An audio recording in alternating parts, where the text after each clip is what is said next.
आपके घर में रात को कौन आता है। 3 संकेत मिले तो समझ जाना बड़ा रहस्य खुलने वाला है। साथियों, आज रात सोने से पहले अपने घर का मुख्य दरवाज़ा एक बार जरूर देख लेना, क्योंकि जो बात अब सामने आने वाली है उसके बाद हो सकता है आपको अपने ही घर की कुछ पुरानी घटनाएं याद आने लगें। ऐसी घटनाएं जिन्हें आपने कभी संयोग कहकर छोड़ दिया था। रात में अचानक नींद खुलना, बंद कमरे में हल्की सी आहट सुनाई देना, सपने में बार बार किसी पुराने स्थान, मंदिर, बुजुर्ग या एक विशेष जीव का दिखाई देना और फिर सुबह होते ही सब कुछ सामान्य हो जाना। लेकिन सवाल यह है कि अगर ये सब केवल संयोग है तो एक ही तरह के संकेत बार बार क्यों दोहराए जा रहे हैं। आखिर रात के उस सन्नाटे में कौन है जो आपको जगाना चाहता है? कौन है जो आपके परिवार को इतने लंबे समय से देख रहा है? कौन है जिसने कई बार आपके ऊपर आने वाला संकट आखिरी क्षण में मोड़ दिया और अब अचानक वो आपसे क्या चाहता है? जी हाँ साथियों, आज जो रहस्य खुलने जा रहा है उसका संबंध केवल आपसे नहीं, आपके पूरे परिवार की कई पीढ़ियों से है। हो सकता है आपके घर के बुजुर्ग इस रहस्य को जानते थे। हो सकता है आपके दादा दादी ने कभी इसका नाम लिया हो सकता है आपके पुराने घर में उसके लिए कोई विशेष स्थान भी रहा हो। लेकिन समय के साथ सब कुछ बदल पा रही गया। पीढ़ियां बदल गई, घर बदल गए, शहर बदल गए और उसके साथ एक ऐसी परंपरा भी पीछे छूट गई जिसे शायद भूलना नहीं चाहिए था। अब वही भूली हुई शक्ति प्रतीकों के माध्यम से जैसे फिर से दस्तक दे रही है। लेकिन ध्यान रखिएगा, मैं अभी उसका नाम नहीं बताऊंगा, क्योंकि उसका नाम जानने से पहले आपको 3 ऐसे संकेत समझने होंगे और अगर इन 3 में से 2 संकेत भी आपके जीवन में दिखाई दे रहे हैं तो आज की पूरी बात आपके लिए बहुत महत्वपूर्ण होने वाली है।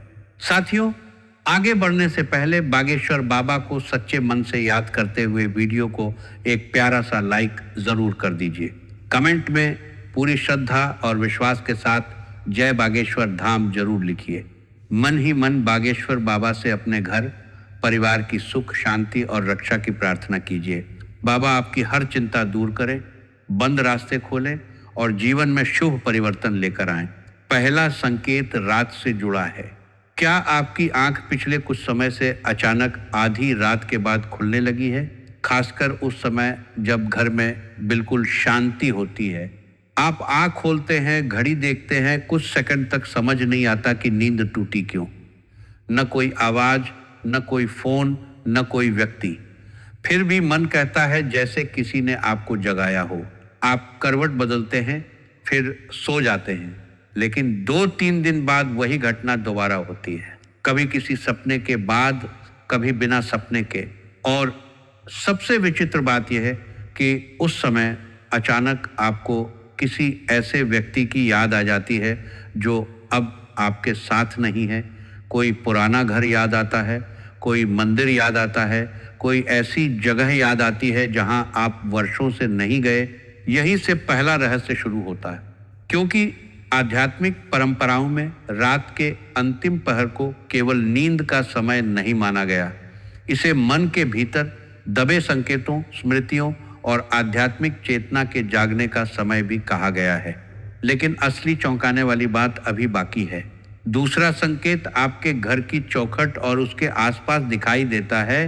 पिछले कुछ समय में अगर आपके घर के आसपास कोई विशेष जीव, प्रतीक या दृश्य बार बार आपकी नज़र में आया है तो उसे तुरंत डर से मत देखिए। लेकिन ये ज़रूर सोचिए कि आपका ध्यान लगातार उसी चीज़ पर क्यों जा रहा है। एक दिन आपने रास्ते में उसे देखा, दूसरे दिन किसी तस्वीर में, तीसरे दिन सपने में, फिर किसी मंदिर में वही प्रतीक सामने आ गया। आपने कहा संयोग, लेकिन आध्यात्मिक कथाओं में कहा गया है कि जब कोई भूली हुई पारिवारिक परंपरा मन को पुकारती है तो वह सीधे शब्दों में नहीं आती, वह प्रतीकों में आती है। अब मैं यहाँ भी उसका नाम नहीं लूँगा, क्योंकि जिस दिन आपको पता चलेगा कि उस प्रतीक का संबंध किस देवशक्ति से माना गया है, उसी दिन इस पूरी कहानी की दिशा बदल जाएगी। अब तीसरा संकेत सुनिए, और ये संकेत सबसे ज्यादा खतरनाक इसलिए है क्योंकि इसे लोग आध्यात्मिक संकेत समझने के बजाय एक दूसरे को दोष देने लगते हैं। घर में अचानक झगड़े बढ़ना, बिना कारण बात बात पर क्रोध, पैसा आते ही निकल जाना, काम बनते बनते बिगड़ना, घर का कोई सदस्य लगातार परेशान रहना, किसी की नौकरी में रुकावट, किसी का व्यापार अचानक धीमा पड़ना, कोई पुराना विवाद फिर से उठ जाना, भाई भाई के बीच दूरी, पति पत्नी के बीच गलतफहमी, और सबसे बड़ी बात, घर में मौजूद हर व्यक्ति ये महसूस करे कि कुछ तो ठीक नहीं चल रहा, लेकिन कोई असली कारण पकड़ न पाए। यहीं पर आपको रुककर अपने परिवार के अतीत की तरफ देखना होगा। साथियों, एक बात अपने घर के बुजुर्ग से पूछना, हमारे घर में पहले किस देवता की पूजा होती थी? बस यही एक सवाल। फिर उनका चेहरा देखना। हो सकता है वे अचानक कोई ऐसा नाम लें जिसे आपने वर्षों से नहीं सुना।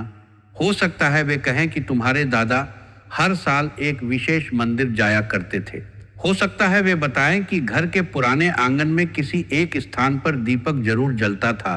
हो सकता है वे कहें कि अमावस्या के दिन तुम्हारी दादी कुछ विशेष करती थी।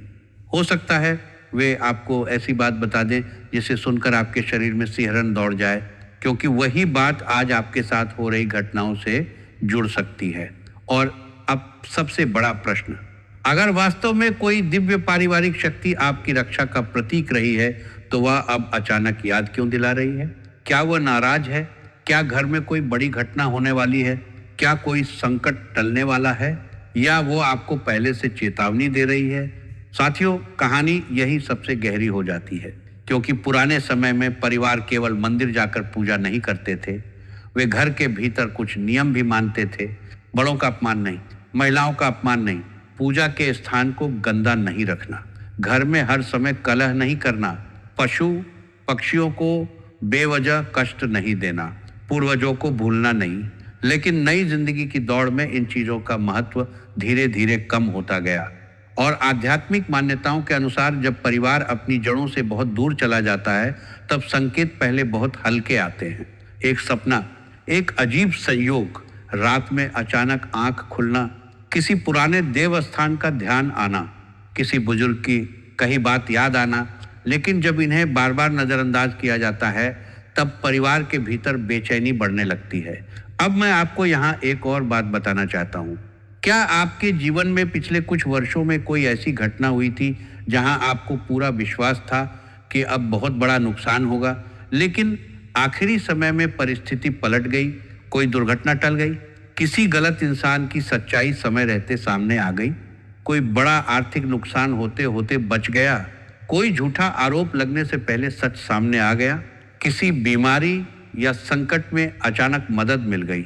अगर ऐसा हुआ है तो उस दिन को याद कीजिए। उससे एक दो दिन पहले आपको कोई सपना आया था क्या? किसी मंदिर जाने का मन हुआ था? किसी बुजुर्ग ने अचानक फोन किया था? घर में दीपक अपने आप ज्यादा देर तक जलता रहा था? या आपका मन बिना वजह किसी देवता की तरफ गया था? यही वे छोटे छोटे टुकड़े हैं जो इस रहस्य को जोड़ते हैं। और अब मैं आपको उस शक्ति की पहचान के बेहद करीब लेकर जा रहा हूँ।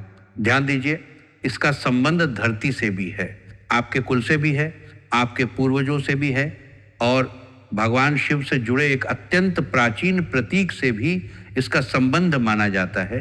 अब शायद कुछ लोगों को अंदाजा होने लगा होगा, लेकिन अभी रुकिए, नाम मत सोचिए, क्योंकि जो आप सोच रहे हैं कहानी केवल उतनी नहीं है। यह एक देव शक्ति का अकेला संकेत नहीं है, यह 3 आध्यात्मिक परंपराओं का संगम है। और यही कारण है कि अलग अलग लोगों को अलग अलग संकेत दिखाई देते हैं। किसी को सपना, किसी को पुराना मंदिर, किसी को दिवंगत बुजुर्ग, किसी को एक विशेष जीव, किसी को अचानक घर में चल रहे विवाद, किसी को लगातार आर्थिक रुकावट, और किसी को रात के अंतिम पहर में बार बार जागना। अब सबसे बड़ा खुलासा ये नहीं है कि वह कौन है, सबसे बड़ा खुलासा ये है कि वह आपसे क्या चाहता है। और सुनकर शायद आपको विश्वास ना हो, वो आपसे पैसा नहीं चाहता, वह सोना नहीं चाहता, वह कोई कठिन बलि या डरावना अनुष्ठान नहीं चाहता, वह आपसे केवल 4 चीजें चाहता है। पहली चीज ऐसी है जिसे आपके घर में पिछले कुछ समय से शायद लगातार तोड़ा जा रहा है। दूसरी चीज का संबंध सीधे परिवार की महिलाओं और बुजुर्गों से है। तीसरी चीज का संबंध आपके पूर्वजों से है। और चौथी चीज, अगर आपने उसे समझ लिया तो आपको यह भी समझ आ जाएगा कि बार बार बनते काम क्यों रुक रहे थे और घर में शांति क्यों कम होती जा रही थी। इसलिए आगे की बात बिल्कुल मत छोड़िएगा, क्योंकि अब हम पहले संकेत से पर्दा उठाने वाले हैं। और जैसे ही पहला पर्दा उठेगा आपको समझ आने लगेगा कि रात में आपकी नींद अचानक क्यों टूटती है, क्यों आपका ध्यान बार बार एक ही प्रतीक की तरफ जाता है, क्यों आपके परिवार के पुराने लोगों ने उस शक्ति को कभी साधारण नहीं माना, और क्यों आज इतने वर्षों बाद फिर उसी का स्मरण आपके सामने आ रहा है। लेकिन उससे पहले यदि आप अपने कुल, अपने आराध्य और अपने पूर्वजों में श्रद्धा रखते हैं तो वीडियो को एक प्यारा सा लाइक ज़रूर दीजिए और कमेंट में अपने इष्ट देव का नाम लिखिए, क्योंकि अब जो नाम सामने आने वाला है वही बताएगा कि आपके घर की चौखट से जुड़ा वह पुराना रहस्य आखिर है क्या, और सबसे बड़ी बात, वो रात में क्यों आता है और इस बार आपसे क्या चाहता है। साथियों, अब ध्यान से सुनिए, क्योंकि आज की बात किसी सामान्य धार्मिक कहानी, साधारण सपने या संयोग की चर्चा नहीं है। पिछले कुछ समय से अगर रात के समय आपकी नींद अचानक खुल रही है, किसी अनजान सी बेचैनी के कारण आप बार बार जाग जाते हैं, सपने में पुराना घर, कोई मंदिर, शिवलिंग, नाग, कोई दिवंगत बुजुर्ग या ऐसी जगह दिखाई देती है जिसे आपने वर्षों से नहीं देखा, तो इस बात को सुनते समय अपने मन को शांत रखिए, डरिए बिल्कुल नहीं, क्योंकि हर सपना कोई भविष्यवाणी नहीं होता, हर आहट कोई रहस्य नहीं होती और हर घटना के पीछे कोई अलौकिक कारण नहीं होता।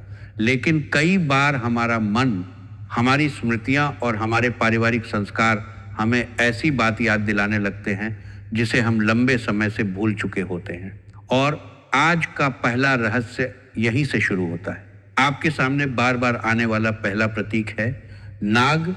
जी हाँ साथियों, अगर पिछले कुछ दिनों या महीनों में नाग या सर्प से जुड़ा कोई दृश्य आपके सामने बार बार आया है, चाहे सपने में, मंदिर में, तस्वीर में, किसी धार्मिक चर्चा में या वास्तविक जीवन में, तो इसे केवल भय की दृष्टि से देखने की जरूरत नहीं है।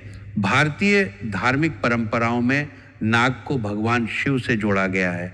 नाग भूमि, संरक्षण और कई पुरानी पारिवारिक परंपराओं का भी प्रतीक रहा है। लेकिन यहाँ आपको एक बहुत महत्वपूर्ण बात समझनी होगी। अगर वास्तविक जीवन में कोई सांप दिखाई दे तो उसके पास जाने, उसे पकड़ने या उसे छेड़ने की कोशिश बिल्कुल न करें। सुरक्षित दूरी बनाए रखें और ज़रूरत हो तो संबंधित वन्यजीव विशेषज्ञ की सहायता लें। श्रद्धा अपनी जगह है और सुरक्षा अपनी जगह। लेकिन अगर नाग का प्रतीक बार बार सपने या स्मृतियों में आ रहा है तो संभव है आपका मन आपको आपके परिवार की किसी पुरानी परंपरा की याद दिला रहा हो। एक बार अपने दादा दादी या परिवार के पुराने लोगों की बातें याद कीजिए। क्या कभी आपके घर में नाग पंचमी के दिन विशेष पूजा होती थी? क्या किसी पुराने खेत, कुएं, पेड़, घर या जमीन के पास कोई स्थान था जिसे छेड़ने से बुजुर्ग मना करते थे? क्या परिवार में कोई पुराना शिव मंदिर बहुत महत्वपूर्ण माना जाता था? क्या किसी शादी, बच्चे के जन्म या नए घर के निर्माण से पहले परिवार किसी विशेष मंदिर में जाता था? क्या आपके दादा दादी किसी एक देवता का नाम बार बार लिया करते थे? अगर इनमें से कोई बात आपके परिवार में रही है तो इस कहानी का दूसरा दरवाजा खुल जाता है। और दूसरा रहस्य जुड़ा है आपके कुल देवता और कुलदेवी से। साथियों, पहले परिवार केवल एक घर में रहने वाले लोगों का समूह नहीं हुआ करता था। परिवार अपनी परंपराओं से जुड़ा होता था। किसी के कुल देवता होते थे, किसी की कुलदेवी, किसी का ग्राम देवता, किसी का शिव स्थान, किसी का देवी मंदिर, किसी का हनुमान स्थान। बड़े काम से पहले परिवार अपने आराध्य को याद करता था। शादी से पहले पूजा होती थी, संतान होने के बाद देव स्थान जाया जाता था। नए घर में प्रवेश से पहले परिवार की पुरानी परंपरा निभाई जाती थी। लेकिन समय बदला, लोग गांव छोड़कर शहर आ गए, पुराने घर बिक गए, बुजुर्ग एक एक करके इस दुनिया से चले गए और नई पीढ़ी को पढ़ाई, नौकरी और जीवन की दौड़ में इतना समय नहीं मिला कि वह पूछ सके हमारे कुल देवता कौन है, हमारा कुल स्थान कहाँ है, दादा दादी किस मंदिर में जाते थे। और धीरे धीरे पीढ़ियों पुरानी जानकारी समाप्त होने लगी। यहीं से तीसरा रहस्य जुड़ता है, पितरों से। क्या कभी ऐसा हुआ है कि आप सामान्य रूप से अपना काम कर रहे हों और अचानक किसी दिवंगत दादा दादी, माता पिता या बुजुर्ग की बहुत तेज याद आ जाए बिना किसी कारण? आप बाजार में हों और अचानक पुराने घर की याद आ जाए। आप रात में सोए हों और सपने में वही पुराना आंगन दिखाई दे, वही दरवाजा, वही दीवार, वही चारपाई, वही बुजुर्ग आपको देखते हुए नजर आए। और जब नींद खुले तो कुछ देर तक मन भारी रहे। साथियों, इसका अर्थ तुरंत यह मत निकालिए कि कोई अदृश्य शक्ति आपको बुला रही है। कई बार हमारा मन अपने जीवन की जड़ों को याद करता है, लेकिन इस पूरे रहस्य में सबसे रोचक बात यह है कि 3 चीजें एक साथ जुड़ रही हैं। नाग का प्रतीक, कुल देवता की भूली हुई परंपरा और पितरों की स्मृति। अब शायद आप समझ रहे होंगे कि आज की बात केवल ये नहीं है कि रात में कौन आता है। असली सवाल यह है, आपको क्या याद दिलाया जा रहा है। और अब सबसे बड़ा खुलासा शुरू होता है। वह शक्ति आपसे 4 चीजें चाहती है। पहली चीज, घर की शुद्धता। लेकिन ध्यान रखिए, शुद्धता का मतलब केवल पूजा घर की सफाई नहीं है। आपने कई घरों में देखा होगा कि सुबह पूजा होती है, घंटी बजती है, दीपक जलता है, लेकिन उसके कुछ समय बाद घर में झगड़ा शुरू हो जाता है। भाई भाई से बात नहीं करता, पति पत्नी एक दूसरे का सम्मान नहीं करते, माता पिता से ऊंची आवाज में बात की जाती है, पुरानी बातों को लेकर रोज ताने दिए जाते हैं। तो वहां केवल अगरबत्ती जलाने से शांति कैसे आएगी? घर की वास्तविक शुद्धता व्यवहार से शुरू होती है। अगर किसी बात को लेकर लंबे समय से मन में गुस्सा है तो बैठकर बात कीजिए। अगर पैसे को लेकर विवाद है तो साफ हिसाब कीजिए। अगर किसी रिश्तेदार ने गलतफहमी पैदा की है तो सच्चाई समझिए। अगर परिवार का कोई सदस्य जिम्मेदारी नहीं निभा रहा तो नाराजगी दबाने की बजाय शांति से बात कीजिए, क्योंकि कई बार जिसे लोग घर की नकारात्मक ऊर्जा कहते हैं उसके पीछे असली कारण होता है सालों से जमा नाराजगी। अब दूसरी मांग, घर की महिलाओं और बुजुर्गों का सम्मान। साथियों, अगर घर की माँ सुबह सबसे पहले उठे, पूरे घर के लिए काम करे, बीमारी में भी खाना बनाए और बदले में उसे अपमान मिले, तो घर का माहौल अच्छा कैसे होगा? अगर पत्नी की हर बात को छोटा समझा जाए, अगर बेटी की इच्छा को हर बार दबाया जाए, अगर बहू को केवल जिम्मेदारियां मिलें, सम्मान नहीं, अगर बुजुर्ग पिता एक कमरे में बैठकर किसी से बात करने का इंतजार करते रहें, तो वहां बाहर से कितनी भी पूजा क्यों न हो, भीतर की शांति टूटने लगती है। इसीलिए अगर कुछ बदलना है तो सबसे पहले सम्मान लौटाइए। तीसरी मांग है पूर्वजों का स्मरण। इसके लिए आपको कोई बहुत बड़ा अनुष्ठान करना जरूरी नहीं। किसी जरूरतमंद को भोजन दीजिए, किसी बुजुर्ग की मदद कीजिए, पक्षियों के लिए पानी रखिए, किसी असहाय व्यक्ति की सहायता कीजिए। और कभी कभी अपने दिवंगत माता पिता, दादा दादी या पूर्वजों को याद करके मन ही मन कहिए, आपने जो जीवन दिया उसके लिए धन्यवाद। लेकिन एक बहुत महत्वपूर्ण बात, अगर आपके माता पिता जीवित हैं तो उनकी सेवा सबसे पहले है। जीवित माता पिता को दुख देकर पितरों के नाम पर दान करना अधूरा भाव है। चौथी मांग है, अपने कुलदेवता को पहचानिए। अगर आपको अपने कुलदेवता या कुलदेवी का नाम पता है तो अच्छी बात है, अगर नहीं पता तो घर के बुजुर्गों से पूछिए। मामा, चाचा, ताऊ, बुआ, दादा के भाई, पुराने रिश्तेदार, किसी से भी पूछिए। अपने पैतृक गांव के लोगों से जानकारी लीजिए, पुराने मंदिरों के बारे में पता कीजिए। दादी किस देवी का नाम सबसे अधिक लेती थी? दादा किस मंदिर में जाते थे? शादी के बाद परिवार किस स्थान पर माथा टेकता था? ये जानने की कोशिश कीजिए। हो सकता है तुरंत जवाब न मिले, लेकिन तलाश करते करते आपको अपने परिवार की ऐसी कहानी पता चल जाए जिसका आपको आज तक अंदाजा भी नहीं था।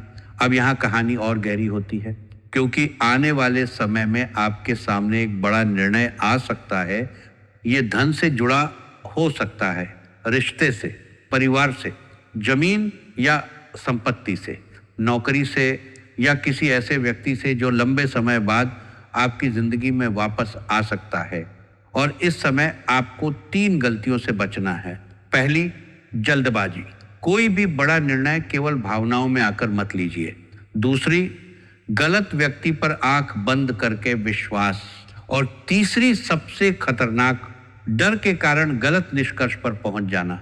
अगर कोई सपना आ गया, रात में नींद खुल गई, घर में कुछ दिन तनाव बढ़ गया या कोई काम रुक गया, तो तुरंत यह मत मान लीजिए कि कोई बड़ी नकारात्मक शक्ति आपके पीछे पड़ गई है।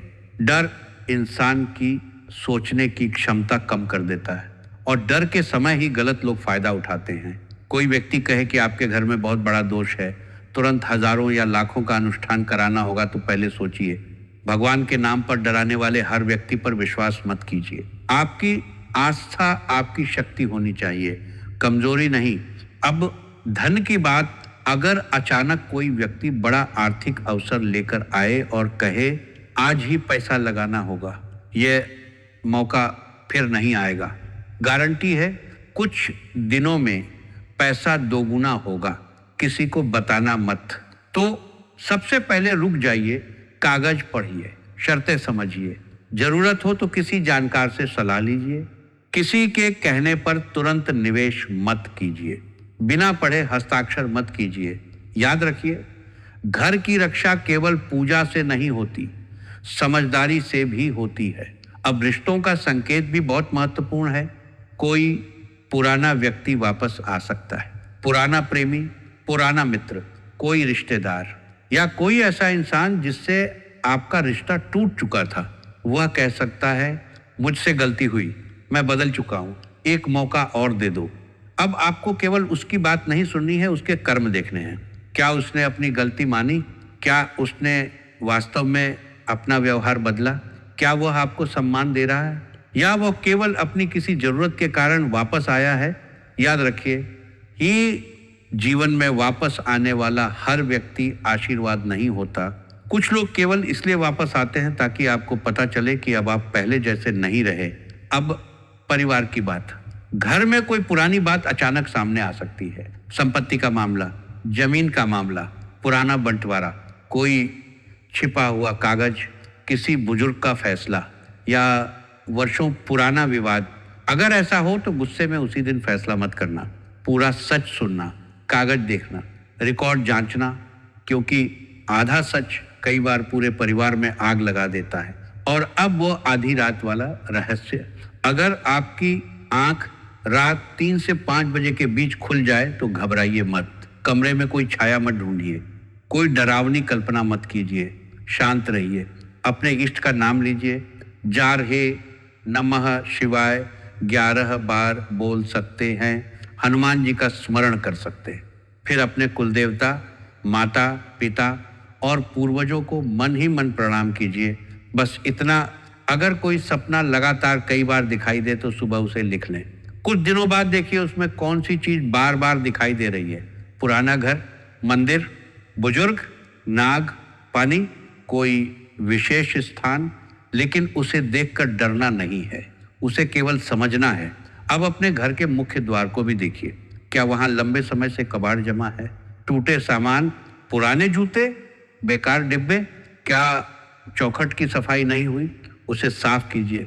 अगर पहले आपके घर में मुख्य द्वार के पास दीपक जलता था, कोई धार्मिक चिन्ह लगाया जाता था या कोई विशेष परंपरा निभाई जाती थी, तो अपने बुजुर्ग से पूछिए ये क्यों किया जाता था। संभव है इसी एक सवाल से परिवार का बहुत पुराना रहस्य खुल जाए। और आने वाले दिनों में 4 संकेतों पर ध्यान दीजिए।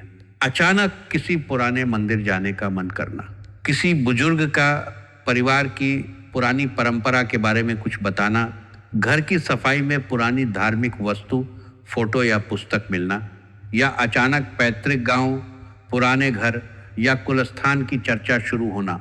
इसे तुरंत चमत्कार मत मानिए, लेकिन इसे पूरी तरह अनदेखा भी मत कीजिए। हो सकता है इसी बहाने आपको पहली बार पता चले कि आपके परिवार का वास्तविक कुलस्थान कहाँ है। और अब इस पूरी कहानी का अंतिम रहस्य समझिए। जिस शक्ति को आपने रात में आने वाला कोई देवता समझा, उसकी वास्तविक उपस्थिति शायद किसी डरावनी छाया में नहीं है।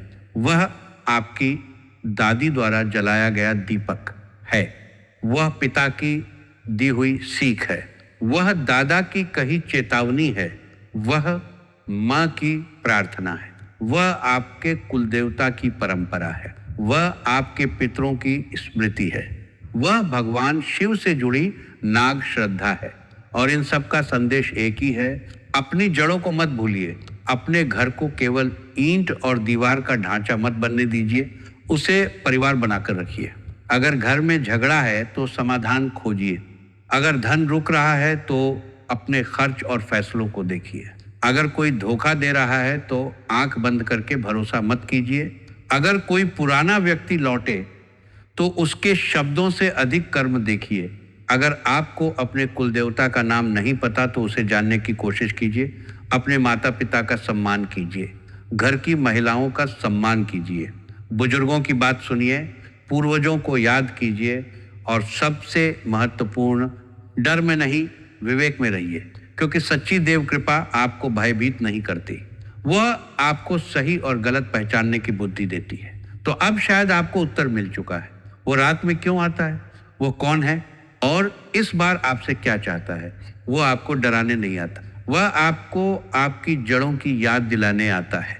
वह चाहता है कि आप अपने कुल को न भूलें, अपने पूर्वजों का सम्मान करें, अपने घर में शांति बनाए रखें और किसी भी बड़े निर्णय में विवेक का साथ न छोड़ें। अगर आज की यह बात आपके हृदय तक पहुंची है तो वीडियो को एक प्यारा सा लाइक ज़रूर दीजिए और कमेंट में अपने आराध्य का नाम श्रद्धा से लिखिए। और जाते जाते केवल एक बात याद रखिए, जिस घर में श्रद्धा हो, माता पिता का सम्मान हो, महिलाओं की इज्जत हो, बुजुर्गों का आशीर्वाद हो और परिवार में एकता हो, उस घर की सबसे बड़ी रक्षा किसी अदृश्य शक्ति से पहले स्वयं उस परिवार की सकारात्मक शक्ति करती है। जय आपके आराध्य की।